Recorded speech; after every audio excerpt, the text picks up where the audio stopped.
Welcome to Chapter in 10, your ultimate guide to mastering Class 7 chapters in just a few minutes. Hello, future scientists and curious minds. Have you ever wondered why some things are shiny and strong, while others are dull and break easily? This is the fourth chapter from your curiosity book, The World of Metals and Non-Metals. This chapter is divided into two parts, and this is the first part of our journey. Today, we're diving deep into it through a fantastic Quanda challenge that will help you master this chapter. So grab your thinking caps, get ready to guess the answers, and let's spark our brains. Let us switch on our minds and see what we can discover. Let's start with the very basics. What exactly are metals? Well, metals are those wonderful materials that are usually shiny, quite hard, can be shaped into thin sheets, stretched into long wires, and make a distinctive ringing sound when you tap them. Plus, they're brilliant at conducting heat and electricity. Now for their counterparts, what about non-metals? Non-metals, on the other hand, are typically dull, not very hard. They can't be beaten into sheets or pulled into wires, and they don't produce that distinct ringing sound. They are generally poor at conducting heat and electricity. Let's explore their amazing physical properties. What is lustre in relation to metals? Lustre is simply that wonderful property that makes metals look shiny, which we often call metallic lustre. Can all metals be cut with a knife?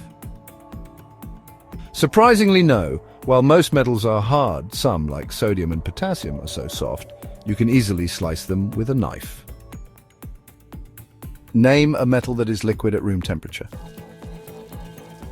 The unique metal Mercury is actually found in a liquid state at ordinary room temperature. Moving on to shaping metals, what is malleability? Malleability is the cool property that allows materials, mostly metals, to be hammered or pressed into thin, flat sheets without breaking. Can you give two examples of everyday things made because of malleability? Think about the thin silver foil you see on some sweets, or the aluminium foil we use to wrap our food. Both are great examples. Which are considered the most malleable metals? Gold and silver take the crown for being the most malleable metals. Now, for the opposite of malleable, what exactly does brittle mean? Brittle materials are those that break into tiny pieces when hit, instead of flattening out. Coal and sulfur are good examples. Next, imagine stretching. What is ductility? Ductility is the fantastic property that lets materials, again mainly metals, be stretched and pulled into long, thin wires. Can you give examples of where the ductility of metals is used? Absolutely. The copper and aluminium wires in our electrical systems and the fine metal wires used for jewelry and musical instruments all show off ductility. And speaking of stretching, how long a wire can actually be made from just 1 gram of gold? Astonishingly, 1 gram of gold can be stretched into a wire an incredible 2 kilometers long thanks to its extreme ductility. Now let's talk sound. What is sonority? Sonority is that special property of metals that makes them produce a distinctive ringing sound when they are struck. That's why we call them sonorous. Why are metal pots so good for cooking? Why are cooking vessels usually made of metal? It's because metals are excellent conductors of heat, meaning they let heat pass through them quickly and easily to cook our food. But then, why do cooking vessels often have wooden handles? And that's because wood is a poor conductor of heat, or an insulator. It stops the handle from getting hot, keeping our hands safe. Electricity is another important point. What is considered a good conductor of electricity? Good conductors of electricity are materials that allow electric current to flow through them with ease. Metals like aluminium, iron, and copper are prime examples. And for safety, why do electricians wear rubber gloves? Electricians wear rubber gloves because rubber is a poor conductor of electricity, providing crucial protection against electric shocks. What causes brown deposits on iron?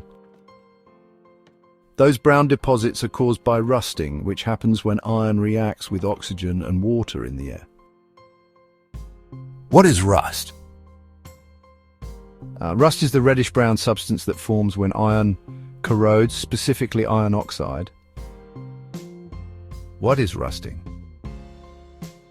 Rusting is the process where iron slowly reacts with oxygen and moisture in the air to form rust. What is corrosion? Corrosion is the gradual destruction of metals by chemical reaction with their environment. Rusting is just one type of corrosion.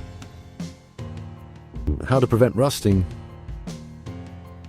We can prevent rusting by painting, oiling, or galvanizing metals to protect them from oxygen and moisture. Why is the Iron Pillar of Delhi special? The Iron Pillar of Delhi is special because it has stood for over 1600 years without rusting, thanks to its unique composition and the dry climate. What happens when magnesium burns? When magnesium burns, it produces a brilliant white light and forms magnesium oxide, a white powder that turns red litmus paper blue, showing its basic. Why store sodium in kerosene? Sodium is stored in kerosene because it reacts violently with water and air. Kerosene protects it from these reactions. Excellent work, everyone. You've tackled some tricky questions about metals and non-metals. Remember, this was part 1 of our journey. Stay tuned for part 2. Keep exploring, keep questioning, and keep learning. This video is part of our comprehensive Class 7 Science Curiosity playlist, so make sure to check out the full series for more exciting lessons. Don't forget to like this video, share it with your friends, and subscribe to Chapter in 10 for more exciting lessons. See you next time.